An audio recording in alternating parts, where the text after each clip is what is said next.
Today, we will be discussing our replication study in which we work to increase our physical activity while also decreasing our media usage.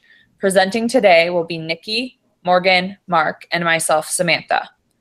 There are several studies that suggest there's a correlation between physical activity and the use of media and/or viewing of television.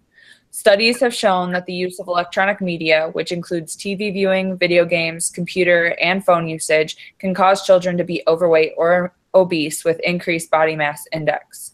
Electronic media over 2 hours is also associated with an increase of body mass index. Like the study we chose, there have been similar studies that use media as a contingency to physical activity.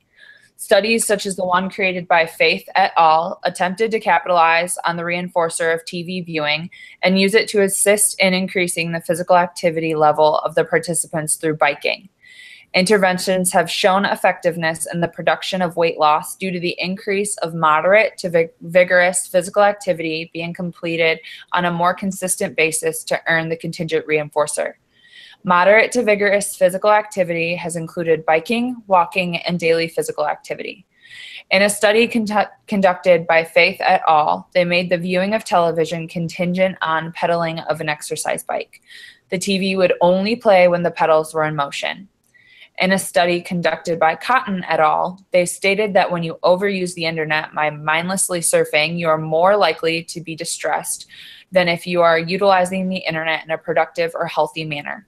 Overall, with the contingency of physical exercise, studies such as the one we replicated, conducted by Karen and David Larwin, as well as studies written by Faith et al. And Goldfield, prove effectiveness when using media as contingencies to increase physical activity in children. The purpose of our study was to replicate the study of increasing physical activity as well as decreasing the phone and internet use. Overall, the increase of physical activity was walking on a treadmill and our decrease of overall phone usage through a contingent reinforcement plan. The original study was a single case design in which the participant was a 14-year-old girl working to increase her physical activity and decrease her BMI and overall weight. There were 2 phases that each lasted 14 days, as well as baseline, which initially lasted 14 days. The first phase, the participant had to walk 1 mile to earn 1 hour of personal phone and internet usage. If she walked any additional miles, she would earn additional time. So for each additional mile, she would earn an additional hour of phone usage. Phase 2, the miles walked was increased to 1.5 miles per day, which also increased her allotted time of phone usage. Overall, in the case of the participant, the study was a success in which she increased her walking and her BMI decreased. Now I'm going to let Nikki explain the methods associated with our study. For our replication study, the participants included 4 Ball State University graduate students. 3 of the participants were females, aged 25 to 28, and 1 was a male, 37 years old. Again, the participants include myself, Nikki, Samantha, Morgan, and Mark. For the setting, the walking on the treadmill either occurred in a participant's home or at the local gym. The materials required for our replication study included the treadmill for walking, a scale for measuring participants' weight that was then calculated into BMI, data collection sheets, cell phones in order to take screenshots of daily cell phone and internet use, as well as the following website that we used for calculating our body mass index. For our study, we tracked 2 different behaviors, and these are their operational definitions. For walking, it was defined as utilizing the treadmill at speeds between 2.5 miles to 3.5 miles per hour. For phone and internet use, it was any instance of an individual utilizing the internet or their cell phone for non-work or non-school related tasks. In order to successfully rule out school or work-related tasks, the following applications were excluded from our daily minute total. So any time spent on the following applications was not included in order to truly show only time used for personal reasons. So the following applications were excluded: home and lock screen, messages, Safari, Google Hangouts, clock, TurboScan, settings, calculator, mail applications, music applications, driving applications, and game applications due to client usage. For data collection purposes, our participants took pictures of the treadmill after completing their miles walked. The picture needed to include the miles or the total distance, as well as the speed that they utilized for the entire time that they were walking on the treadmill. Additionally, screenshots from the participants' cell phones needed to be taken every day at 10 p.m. In order to access the battery screen, you had to go in through the settings tab, click on battery, then make sure that the screen was showing use from the last 24 hours, click on the little blue clock, and it broke it down by minute per application use.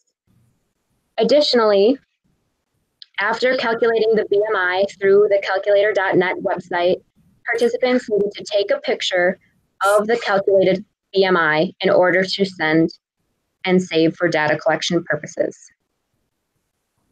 For inter-observer agreement and treatment fidelity, the data from each participant was sent to their partner every 3 sessions. So every cycle, a partner was receiving 3 days worth of data from their group partner. Additionally, there were 3 sessions per cycle. So for cycles 1 and 4, Mark and Nikki were paired together, as well as Morgan and Samantha. For cycles 2 and 5, Samantha and Mark were paired together, as well as Morgan and Nikki. And for cycles 3 and 6, Morgan and Mark were paired together, with Nikki and Samantha paired together. In order to calculate inter-observer agreement data, participants utilized the total count IOA procedure. This replication study utilized a changing criteria designed for across all participants. For baseline, it consisted of 6 days for every single participant, in which they tracked their miles walked per day, the speed of the miles walked per day, their BMI, as well as their phone and internet use in minutes. In the intervention phase 1, a criteria of 1.0 miles was set for the miles walked per day. And in order to access phone or internet use through the phone, the 1 mile needed to be walked in order to receive the minutes contingent upon the behavior. So depending on the participant, intervention phase 1 lasted either 6 or 7 days. For phase 2, the criteria of miles walked was increased from the 1 mile in phase 1 to 1.5 miles in phase 2. So in this phase, in order to receive an hour and a half of phone or internet use within the participant's cell phone, they needed to walk a minimum of 1.5 miles. Across both phases, participants were able to walk additional miles in the form of half miles. And for every half mile, they earned an extra 30 minutes of phone or internet use. Again, phase 2 was either 6 or 7 days, depending upon each participant. For the results, these graphs show the results for me, Nikki. So for miles walked, during baseline, I walked 0 miles consistently across the 6 days of baseline. When criteria 1 was started in phase 1 of intervention, I hit the 1 mile goal all 6 days of phase 1 for myself. Then phase 2 of 1.5 miles of the criteria was implemented. And again, I met the 1.5 mile goal for each of those 7 days of intervention phase 2. For phone and internet use, during baseline, I averaged 106 minutes across a 24-hour period of time. So from 10 p.m. one day to 10 p.m. the following day, which is what our screenshots calculated. And when intervention phase 1 was implemented, it dropped down to about 55 minutes per day. And then across phase 2, it was pretty consistent. There was a little bit increase of my minutes per day. to 67, but again, that is within during phase 2, the allotted time for reaching the 1.5 mile criteria would have been 90 minutes per day. So having an average of 67 is well below the 90-minute cap. And during phase 1, walking 1 mile per day allotted me 60 minutes of phone use, and I averaged only 55 minutes per day. For body mass index and baseline, it was stable at 22.67, as well as during intervention phase 1, it didn't really change much. There isn't really a big change between baseline and phase 1. However, once phase 2 was implemented, the average of my BMI goes down to 22.49. For the speed, like I mentioned earlier, during baseline, I did not walk any miles, so my speed was 0. During intervention phase 1, when it was required for me to walk 1 mile a day, I had my speed consistent at 3 miles per hour. And during phase 2, when the criteria was bumped to walk 1.5 miles per hour, or 1.5 miles per day, I increased my speed to 3.5 miles per hour consistently across the 7-day phase. Now I'll hand it over to Samantha to discuss her results. As my graph shows, in baseline for miles walked, I didn't walk at all. But for treatment phase 1 and treatment phase 2, I did consistently walk every day, only missing 1 for both intervention phases. My average miles walked increased over the study because I would at times walk more than what was required to earn more phone usage. As you can see in phase 1, my average was 1.21 miles, but then in phase 2, my average bumped up to 1.9 miles. And in phase 1, the allotment was the minimum was 1 mile, and in phase 2, it was 1.5 miles. So in both of those instances, I was over the amount of miles that were required. Also, if you look at my phone usage, it decreased over the course of the study, going from an average in baseline of 113 minutes per day to in phase 2 about 47 minutes per day, which was less than the allotted 90 minutes if I walked the 1.5 miles. I kept my speed at 3 miles per hour because it was a comfortable pace and it allowed me to walk more. Overall, as you can see, my BMI did decrease by about 0.5 kilograms per meter squared, but it shows that due to the increase in activity, my BMI decreased over the course of the treatment. Not by a lot, but still enough to be significant to show in the graph a significant decrease. The replication process for me was challenging, but seeing the results that my physical activity was increasing when there was that contingent reinforcer that was highly motivating, it helped me to want to walk. So now I'm going to hand it over to Morgan to discuss her results. Overall, I saw an increase in physical activity and a decrease in phone use. During baseline, I was not walking at all. During phase 1, I hit the criteria every day and averaged 1.17 miles. During the intervention phase 2, I missed 1 day during phase 1. So I didn't walk at all that day. And during phase 2, I hit the criteria every day and averaged 2.1 miles, which is an increase from phase 1. For baseline for my phone use, it was pretty high, like 3 hours a day. And that went down in both of the phases. For phase 1, I averaged about 68 minutes a day. And then in phase 2, 65 minutes a day. Something noteworthy about my data, I think, is on some of the days I went over my allotted internet use based on how many miles I walked. And I'll touch a little bit more on this when I go over limitations, but when we first started this study, I sort of misunderstood what apps to be counting, and I was really focusing on just a couple apps to limit them. But once we sorted out our operational definition and I recalculated my data, some of the days were over. But that being said, I still decreased my phone use significantly while increasing physical activity. Throughout the study, I didn't change the speed of my walking. In phase 1 and phase 2, I kept it consistent at 3 miles. And unlike the original study, I had no change in my BMI. It stayed consistent at 19.2. And now I'll give it to Mark. Hey guys, this is Mark. We're going to go over my graphs now. We're going to start with miles walked.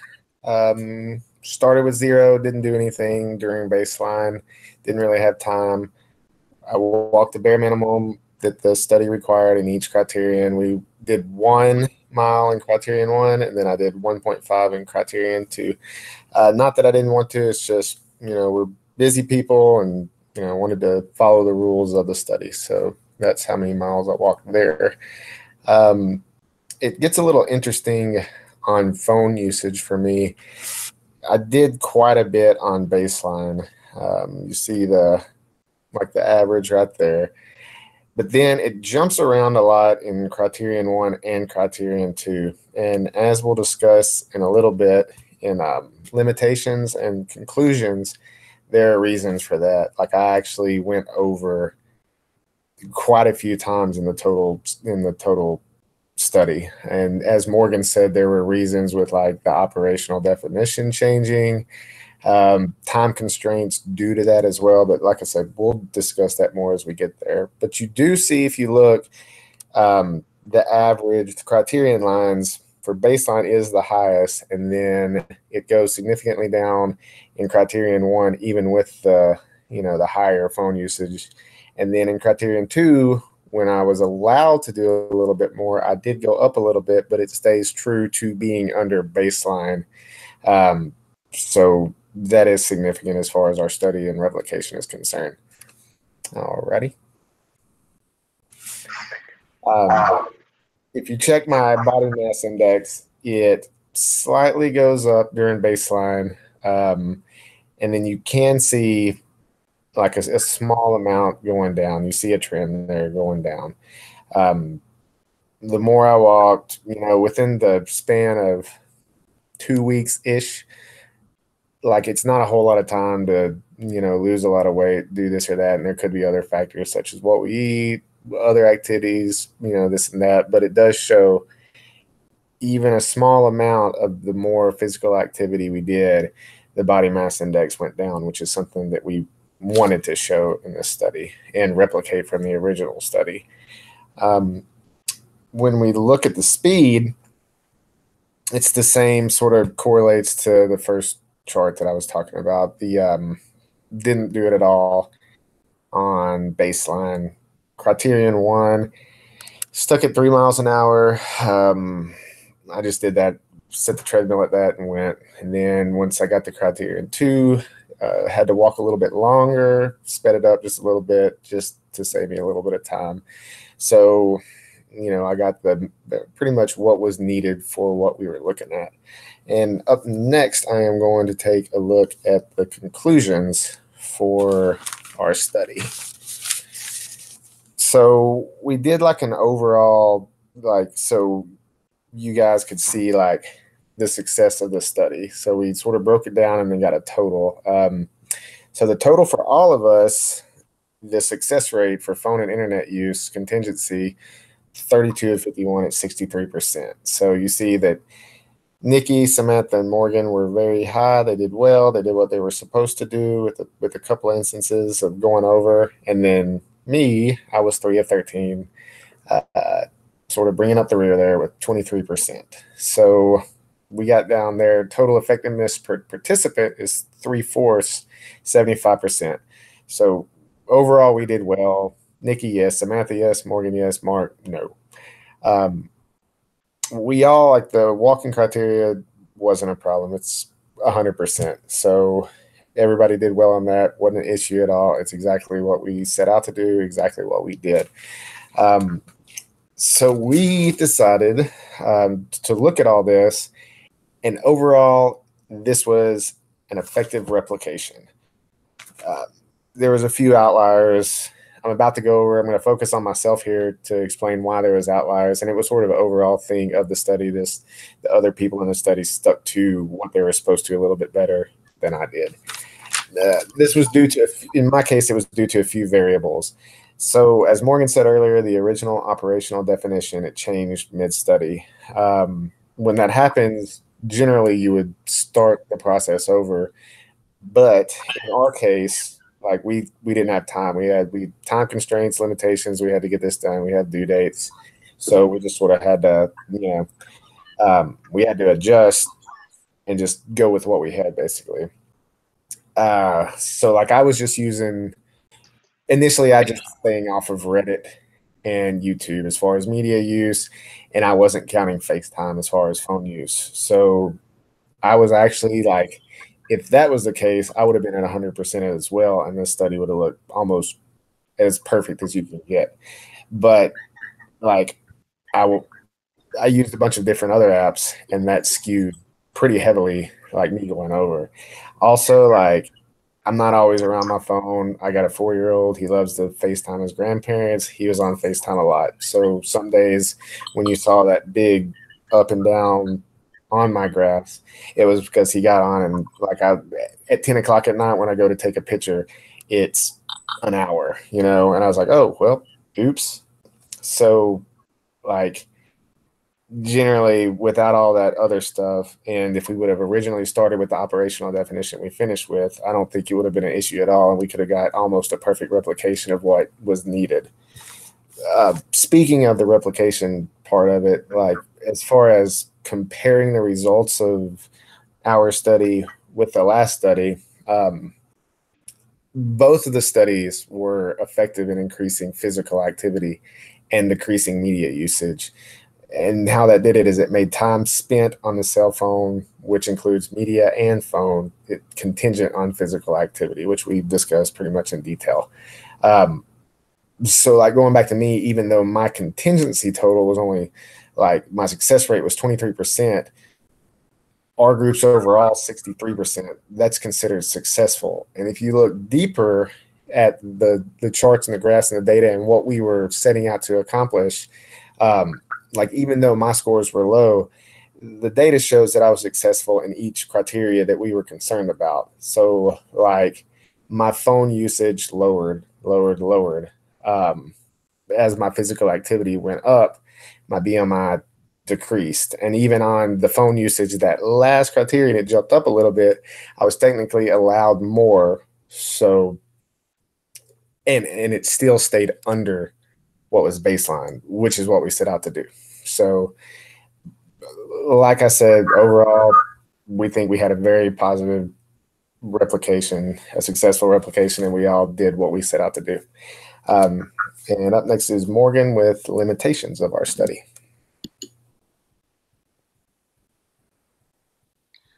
During the course of our study, we identified several limitations, starting with the participant.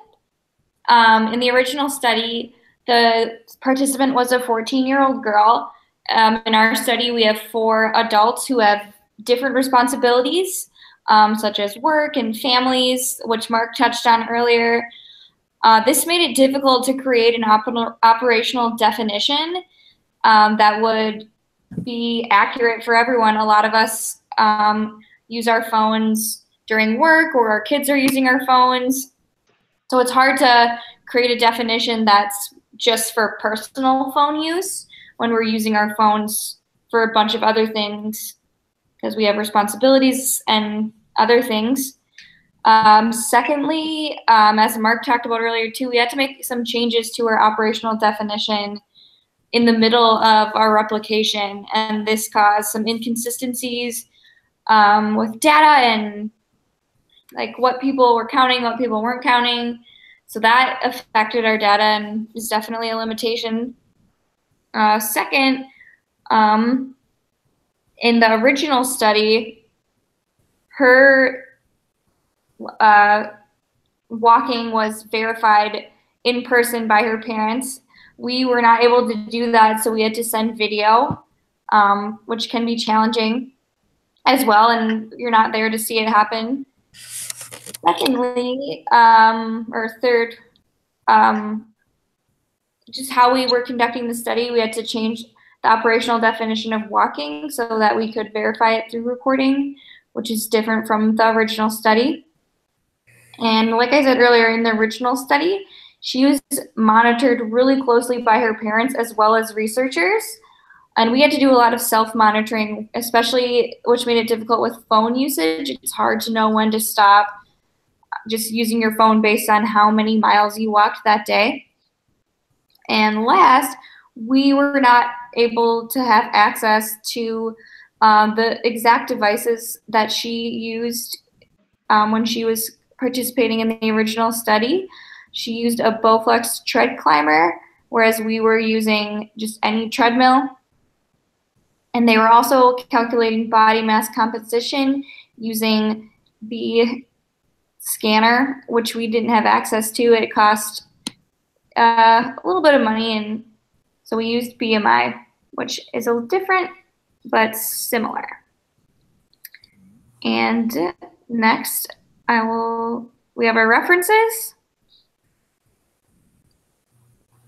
And that's the end of our presentation. Thanks for watching.